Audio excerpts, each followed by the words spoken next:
The next point is middle term splitting method. Middle term splitting method क्या होता है कि हमारे पास जो पॉलिनोमियल है, अच्छा ये मेथड स्टार्ट करने से पहले मैं आपको बताती हूँ कि ये जो मेथड है ये हम नॉर्मली क्वाड्रेटिक पॉलिनोमियल के लिए यूज करते हैं। आगे आने वाले चैप्टर में आप इस मेथड के बारे में डिटेल से पढ़ेंगे। अभी के लिए मैं सिर्फ इतना बता देती हूँ कि इसमें जो क्वाड्रेटिक पॉलिनोमियल होती है उसकी मिडिल टर्म को ऐसी टू टर्म्स में स्प्लिट किया जाता है, मतलब तोड़ा जाता है कि वो उसका कॉमन फैक्टर हमें निकाल के दे दे। अब वो सब कैसे होगा वो हम स्टेप बाय स्टेप यहाँ पर देखेंगे। तो मेरे पास क्वाड्रेटिक पॉलिनोमियल क्या है, यहाँ पर x square plus 7x plus 10। मुझे इस क्वाड्रेटिक पॉलिनोमियल का ये जो मिडिल टर्म है 7x, इसको इस तरीके से स्प्लिट करना है। कितनी टर्म्स में स्प्लिट करना है, दो ही टर्म्स में स्प्लिट करना है, ये भी याद रखना। मिडिल टर्म को स्प्लिट करते हैं और दो ही टर्म्स में स्प्लिट करते हैं, दो से ज्यादा टर्म्स में हमें स्प्लिट नहीं करना होता है।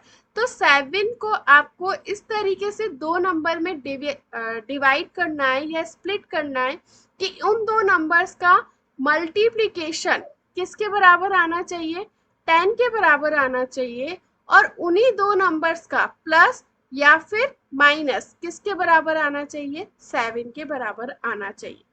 क्लियर हो गया। क्या करना है, हमें ऐसे दो नंबर ढूंढने हैं जिनका एडिशन या सब्ट्रैक्शन 7 आता हो और मल्टीप्लीकेशन 10 आता हो। तो सिंपली हम मल्टीप्लीकेशन से नंबर फाइंड आउट करेंगे, क्योंकि ऐसे तो ट्राई और एरर मेथड से हमें बहुत टाइम लग जाएगा। तो हम यहाँ पर मल्टीप्लीकेशन हमें कितना चाहिए, 10। हम 10 के फैक्टर्स निकालने की कोशिश करते हैं। 10 का एक फैक्टर होता है 1 इंटू 10 और दूसरा होता है 5 इंटू 2। 1 इंटू 10 से तो हमें 7 कैसे भी नहीं मिल सकता, क्योंकि अगर आप प्लस करोगे तो 11 आएगा, माइनस करोगे तो 9 आएगा। बट 5 इंटू 2 10 भी होता है, 5 प्लस 2 7 भी होता है। तो हमारी दोनों कंडीशन यहाँ पर सेटिस्फाई होती है। डिजिट्स आपको मिल गए। अब आपको इन डिजिट्स के साइन डिसाइड करने हैं कि 5 प्लस का होगा कि माइनस का होगा, 2 प्लस का होगा कि माइनस का होगा। तो देखो 10 मेरा कैसा है, पॉजिटिव है। तो पॉजिटिव आंसर आपको दो ही कंडीशन में मिल सकता है, जब आपके दोनों ही नंबर पॉजिटिव हो या आपके दोनों ही नंबर नेगेटिव हो। अभी के लिए मैं समझ लेती हूँ कि मेरे दोनों ही नंबर पॉजिटिव है, तो मैंने 5 भी पॉजिटिव लिख दिया, 2 भी पॉजिटिव लिख दिया। अब हम 7 के लिए भी चेक करेंगे। अगर मैं 5 प्लस 2 करती हूँ तो मेरा आंसर पॉजिटिव 7 आता है। तो यहाँ पर मेरे साइन भी सेटिस्फाई हो गए, मतलब मुझे यहाँ मेरी दो टर्म मिल गई, x square plus 5x plus 2x plus 10। Clear. Terms कैसे मिली, पहले मैंने प्रोडक्ट निकाला, प्रोडक्ट निकालने के बाद जो मुझे नंबर मिला उस नंबर के मैंने फैक्टर्स निकाले। उन फैक्टर्स में से मैंने ऐसा फैक्टर चूज करा जिसका मल्टीप्लीकेशन 10 आता हो और एडिशन या सब्ट्रैक्शन 7 आता हो। फिर मैंने उनके साइन डिसाइड करे। ठीक है। अब यहाँ से मैंने x कॉमन ले लिया, तो मुझे क्या मिला, x प्लस 5।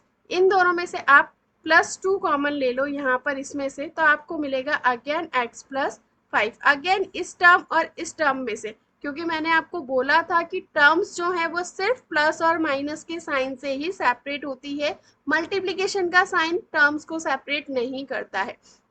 तो x into x plus 5 and 2 into x plus 5 में से मैं कॉमन ले सकती हूँ x प्लस 5।